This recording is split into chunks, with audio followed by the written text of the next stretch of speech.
আমি মাননীয় উপদেষ্টাকে বলবো, আপনার এই সমস্ত কথাবার্তা সেই মঈনুদ্দিন ফখরুদ্দিনরা যেভাবে করেছেন সেই করার তাদের যে করার তাদেরই আমরা আরেকটা ইয়েতে পুনরুজ্জীবন দেখছি, একটা রিপিটেশন দেখছি। বন্ধুরা আমার, এইটা হতে পারে না। বরং শেখ হাসিনা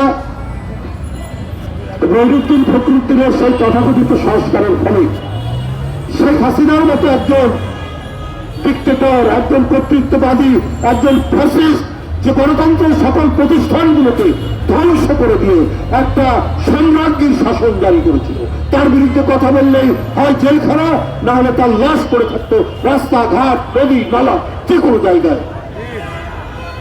এইটা তো আমরা দেখেছি সেই সংস্কারের ফল।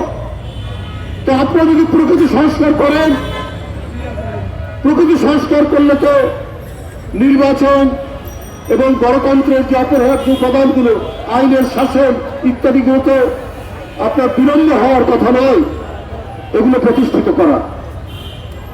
বরং আপনারা এই কয়েক মাসের কাজের মধ্যে দিয়ে আপনার বিচার বিভাগের স্বাধীনতা এবং আইনের শাসন এইটাকে আপনারা নিশ্চিত করতে পারতেন। হ্যাঁ, আমি বলছি যে অগ্রগতি একেবারে হয়নি তা না। আমরা বক্তৃতা করে বাসায় ফিরে যেতে পারি, আমাদেরকে পুলিশ ধরবে না, এইটা মনে হয় গোয়েন্দা পুলিশ রাস্তার মধ্যে আমাদেরকে আটকে না, এটা হয়েছে।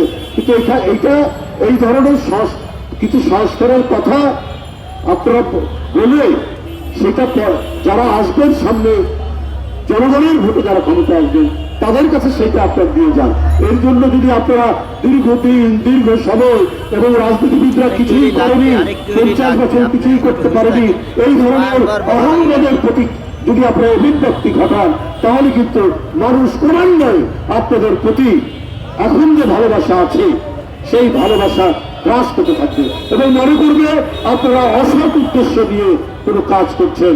আপনারা সত্যিকার অর্থে জনগণের যে অধিকার, ভোটিং রাইট, যেটা শেখ হাসিনা 15 বছরে একেবারে নিরুদ্দেশ করে দিয়েছিলেন, সেই ভোটিং রাইটসটা আপনারা হয়তো ঠিক মতো দিতে চান না। যে নিত্য প্রয়োজনীয় জিনিস, বিশেষ করে খাদ্য পণ্যের দাম কোনোভাবেই কমাতে পারছে না সরকার।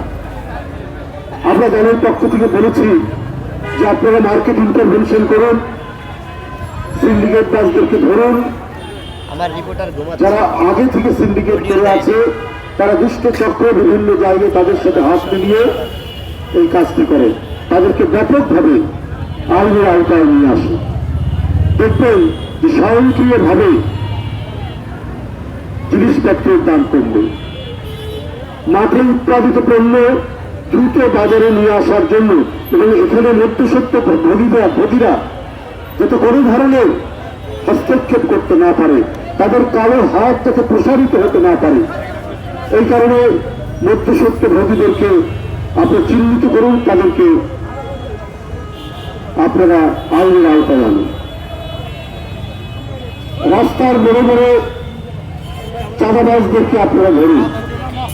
অনেক সময় পুলিশ ট্রাক থামিয়ে খাদ্যপণ্যের ট্রাক থামিয়ে চাঁদা আদায় করে, এগুলো বন্ধ করুন।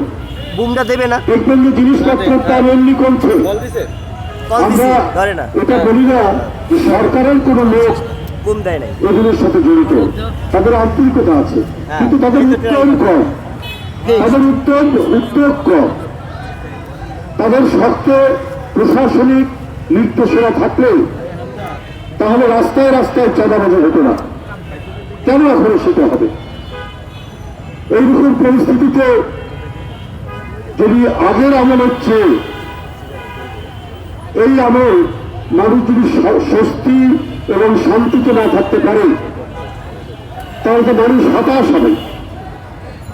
জিনিসপত্রের দাম, আনাজপাতির দাম, শাকসবজির দাম কমেনি। এইরকম মুহূর্তে জাতীয়তাবাদী কৃষক দল ঢাকা মহানগরীর বিভিন্ন এলাকায় তারা পর্যাপ্ত শাকসবজি কিনে বরং অনেকটা ভর্তুকি দিয়ে তারা জনগণের কাছে বিক্রি করছে। এইটাই হচ্ছে গণভিত্তিক রাজনৈতিক দলের বৈশিষ্ট্য, যেটা তুহিন এবং বাবুলের নেতৃত্বে কৃষক দল করছে।